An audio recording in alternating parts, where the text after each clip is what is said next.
Hi, I'm Betsy Barbieux, and this is CAM Matters. Today, Suzanne and I are going to talk about the need for managers.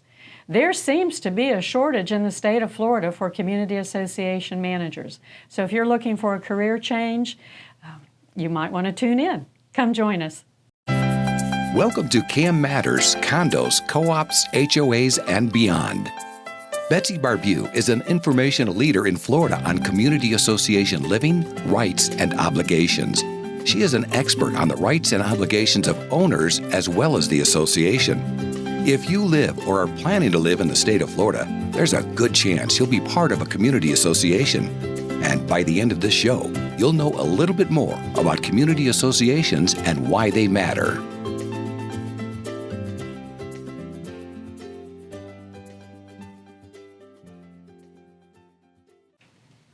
Because it is your third segment that we're doing today, so you Yeah.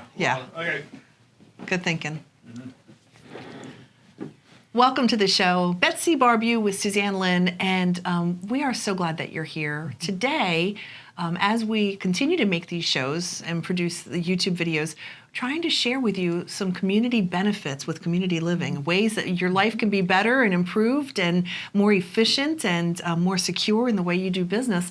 And what we're going to talk about today is the need for more community managers. You can have a job. Yes. You can have a job. I am getting a lot of requests for managers, and I'm getting the requests from communities and from management companies. Okay. There seems to be, at least from my perspective, there seems to be a shortage of community managers. Developers are here building. Houses are going up like crazy. One little community in South Lake County here, they started 19 homes at the same time. Wow. They started construction, and it's going to be a homeowners association. Okay. That's what they're building, homeowner Right. associations, condo associations. They need managers. The industry is booming right now, and most people don't even know that this is an industry. Right, to know that, That there is a community I could be- association management industry. So what is the job of a community manager? Let's talk. I know we probably don't have What time do you for do all everything. day? Well, you just, what do you do all day? Yeah, let's take the 40,000 view Just foot. come sit for a while. Yeah. Deal with angry owners and requests and email. let's talk about the and good email. stuff. Okay, telephone calls, banking deposits, posting, emails, violation letters, flags, dogs, pet poop. I mean, it just goes on and on. So if you want to sign up, Betsy has classes. It's a really good job. Oh my gosh. But one of the things, and I've got some lists here, but a lot of the big part of what we do is financials and meetings. So keeping boards compliant and keeping the rein on them to make sure that they're compliant with their meetings. We have a statutory law meeting notice requirements. We have requirements for agendas to be published. We have requirements for access to owners of official records, so owners get to access records with a little bit of limitation. The financials are huge. I manage small communities. I can't imagine the amount of posting and bill paying, accounts receivable, accounts payable. I can't imagine the amount of that when you have hundreds or thousands of owners in a community. Wow. Most of our communities are not over 36 homes or units, and that's manageable.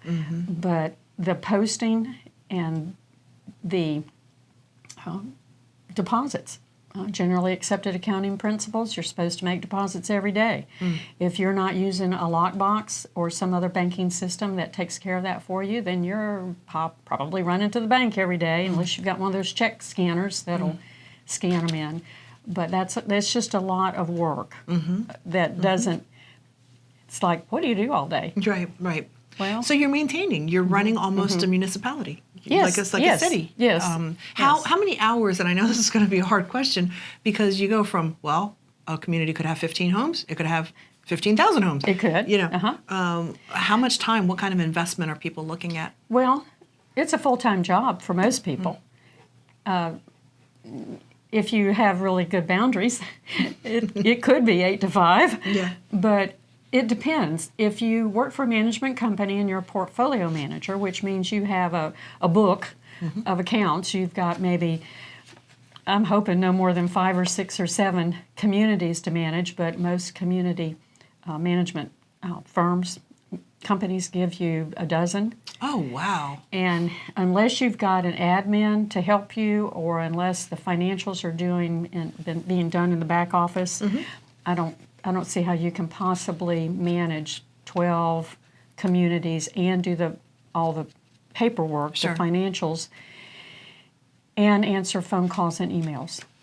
So give us an idea of what some of those emails might be. Might it be someone who is complaining about a dog, or they're wanting to move in, or what? It could be emails from closing agents who Okay. need the estoppel information to put on the closing statements, and that's the information they get from us as to is there a balance owed on this home or this Okay. unit as far as their monthly or quarterly assessments. So that takes a few minutes of time. There are emails about roaches in the house. Okay. And so I have to send the pest control company because we do pest control inside some of Okay. the condo units. Okay. It could be that you have owners who think they see spiders and Okay. they call every day because they have more spiders, and they also confess to having PTSD and other illnesses, and so I have to take the time to Okay. go see if there really are spiders there. So there's some nitpicking. What are some of the big problems? Paving projects. Okay. You might have paving projects going on. You could have painting projects going on. And you're organizing that, right? Very often. Okay. Not always, Okay. but very often. When you get more into huge roofing projects, balcony reconstruction, rebar, the concrete restoration, when you get into that, you probably are not managing that. Okay. You likely have a project manager or an engineer who Okay. is handling that, but it still is inconvenience to the owners, and there's still all the dealing with the owners. A lot of communication. Lot of communication. In homeowner associations, there are a lot of inspections and violation letters for brown lawns, or too many toys out in the driveway, or homes that need to be re-roofed or painted, or dead tree limbs that need to be taken down. So they're all the time-consuming part of the inspections, the pictures, the letters. Now, you do have a board that's helping you, though. I mean, sometimes they're... No? Not Okay. usually. Not usually. Okay. No. I'm trying to help here.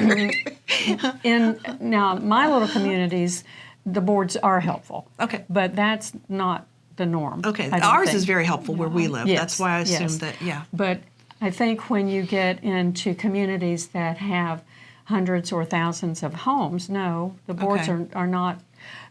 You probably have staff. You probably have a receptionist. You probably have an activities director. You probably have a bookkeeping person. You probably have an admin. Okay. So they're helping to approve paint colors. The And architectural. maybe they're sending out the letters of notices. Your staff. Your staff is, okay. Your Okay, staff. okay. And the approval of the architectural modifications could be done by staff, or it might be done by an actual committee or the board. That is what we call document driven. Okay. There's no standard for that. It depends on what your documents say. Okay. And I haven't brought those in a long time to wave in front I of you know, and scare they're you so with, heavy, you know, yeah. to scare you with those. Right now, what a lot of us are dealing with is the major property carriers, insurance carriers, have canceled our insurances. They're going broke. Oh, They're going bankrupt because of what we hear is because of all of the storms, those unusual winter storms in Texas. Yeah. A lot of claims. The insurance companies right now are finding any reason they can to cancel our policies. Wow. If they find Wow. a tile that doesn't look right on the roof, whole roof needs to be repaired. I got 2 of these letters. Whole roof needs to be repaired and replaced within 45 days. Wow. Now you can't Wow. do anything in 45 No, days. you If we can't. had a year, Right. we might Sure. could do it. Sure. And when we wrote back, our agent wrote back and said, they can't replace it in 45 days, they sent a cancellation notice. There was no. That was their plan the whole time. Yeah, they didn't. So they're looking for a way right, out. sure. So there's a lot that falls under the umbrella of being a community manager, and so we're talking a lot about the things that they have to do. I would love to get into the psychology of what type of person would be more of a natural fit for this. Not that everyone shouldn't consider it if they're interested, but there might be a profile that we can talk about a little bit. Let's sit on that on the other side. Let's sit on that on the other side of the break. We'll be right back. Okay. Are you ready for a new career? Do you have skills or interest in management, real estate, construction, maintenance, accounting, strategic planning, project management, budgets, human resource management, lawn and landscaping, pool services, or any other expertise needed to operate a community association? If you do, community association management could be for you. For more information, feel free to email Betsy at betsy@floridacamschools.com or visit the Florida Cam Schools website at www.floridacamschools.com. Florida Community Association Management continues to grow. Career opportunities abound. And welcome back to the show. Today's show, we're talking specifically about the need for community managers. And we talked about the duties and some of the responsibilities. I'm sure we only scratched the surface in the first half of the show. But as we were listening to the different things that they have to do, a profile kind of started coming in my mind a little bit. Like, of who would be a good candidate to be a community manager. I mean, do you need to be strong in numbers? Do you know how you do that brain thing? Right, dominant? the brain thing. Yeah. The dominant, the influencing, the supportive, and the critical analyst. Right. Is there one that you see makes for, is there an age group? Is there a previous job experience? What, as we start to funnel this down a little bit, who? I have a couple of thoughts about Okay. that. I'm not sure that I have a communication style that suits the job. I did a profile of about 1,500 managers about 15 years ago. And the managers all profiled in each of the 4 communication quadrants. Okay. So it doesn't matter what your communication style is. I think a lot of it has to do more with your temperament, as in patience. Okay. So we're moving into the older category. First of all, I'm going to assume 40 plus. I know, at least for me. I don't know. I'm not sure about that. But in fact, I think I'll disagree with that. Oh, do you? Okay. But what I do find is that community association management is not the first job you ever have. Okay. You have to have had work experience. Okay.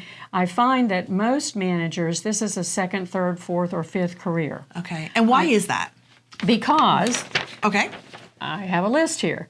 Because they have had at least one of these kinds of experiences in work. Okay. Management procedures and techniques, accounting procedures, personnel, inventory procurement, contract relations, property and facilities maintenance, security, safety, and hazard practices, fire alarm systems, elevators, HVAC, pest control, lawn maintenance, concrete restoration, paints, roof, sewage systems, lift stations, backflow, environmental issues, insurance, if you know anything about taxes, disaster preparedness, permitting, local codes and regulations. Almost any kind of background is relatable here. Okay. Now, there'll still be a learning curve. Sure. And what I find, the learning curve is in 2 areas. Okay. One is the meetings. The board meetings and the owners' meetings are very specific to statutes and Robert's Rules of Order. And I haven't brought that big book Right, to that's show a big you book too, and right? scare you with. I haven't brought that in a while. But conducting the meetings is the scariest part of your job. Okay. That's when owners somehow or another get involved in board meetings, which the statute's clear what they're supposed to do and not do, but the practice isn't followed correctly. Perhaps, am I The understanding implementation of that is not correct. Am I understanding that the owners perhaps feel like the board meeting is being put on for them, so Yes. they have a right to say what they want when they want? Yeah, and, okay. and it's not for them. Okay. And we've got some other shows on that, Yeah. and I could take off on that if I needed to. I'm but, sure. But the board meetings are not for them. They're not informational meetings. But it is the meetings that are hard, and it's the accounting that is hard. Now, if you have staff or if you work for a management company and they provide the accounting services for you, back office, then you don't need to know a lot about it. But you still need to know some accounting because you're going to end up presenting the monthly financials and they're going to have questions and you need to be able to answer them. Okay. But the meetings is probably the biggest learning curve. The financials would be next. Everything else you can learn. Right. I find a barrier on the young end that you can be too young because you need to develop some skills in relating with people. Life experience. Yeah, you just need life experience. Yeah. I don't find a barrier. They're not jaded enough. Well, I understand. You haven't learned how to negotiate. Right. Until you've worked with people enough to figure out that the way you want things done is not always going to work that way. Right. Unless you learn how to talk to people. Absolutely. Yeah. The customer service is one of the things that I'm hearing from communities that they are lacking in their management companies, not managers, but management companies. Management companies are not providing the customer service. And I'm getting more and more requests from communities saying, do you have anybody else who can manage us? Because we don't even get an email response. Wow. If the management company has overloaded their portfolio managers, you cannot, as a manager, respond to that many emails and phone calls in a day. It's impossible. So some managers, management companies are being set up to fail and not produce that good customer service. And others are taking steps to make sure that they don't overload their managers or they provide the back office support. When a manager is an employee of the association, it's going to be very hard for that manager to be an on-site 40-hour-a-week manager without some support, as in a file clerk or a receptionist or an admin of some kind. They need some kind of assistance. They need some kind of assistance. Again, if they're going to do the financials, you've got to have a little bit of quiet time. Sure. Or shut the office from 12 to 2. Yeah, figured out. So, but these are all tips that you give, I'm sure. As one of the things you had said earlier in the show is that people can learn a lot of these. Well, they're learning it because of classes that you offer. Let's talk about that. I do. Yeah. I do. I have the manager's pre-licensing course that's required by the state that has to be completed before you can sit for your state exam. And one of the benefits of coming to our pre-licensing class is that even though the information is like drinking from a fire hose, it's information overload, you can come back over and over and over again for free until you feel confident enough to take the test. That's You just have to do it all within a year. Yeah. But we welcome you back because it is information overload. Right. And then I have the continuing ed classes, and we've talked about that some. And I have monthly coaching. I offer a monthly coaching class so that you can come and just learn exactly what you need to learn for right now. So there are a lot of opportunities to learn. You can earn credentials. That's an opportunity to learn a lot more about the industry. But for most people, there's something that they've done that's relatable. I have had nurses come through. Oh, that's neat. And I said, you'll be fine. You know how to deal with fussy people. That's right. And I've had kindergarten teachers, and then I say, you'll just fit right in, and you'll just do fine. But if you have a little construction background or HR background or financial background, insurance background, that helps a lot. It helps. Good. This has been a tremendous show, just full of information. Thank you so much, Betsy. We appreciate the fact that you're trying to make community living right here in Florida just a lot easier, convenient, secure, and for community managers, maybe having that thought of a change of career. We need for some managers. extra money. There's a shortage. Yeah. So thanks for joining us. Be sure, please, hit the subscribe button. And would you share this show with someone that might be interested in being a community manager?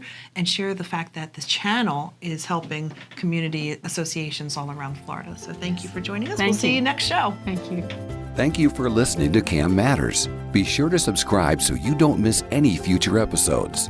For more information, feel free to email Betsy at betsy@floridacamschools.com or visit the Florida Cam Schools website at www.floridacamschools.com. Information provided on this show is general in nature and does not constitute legal advice. Please contact a licensed attorney for your specific situation.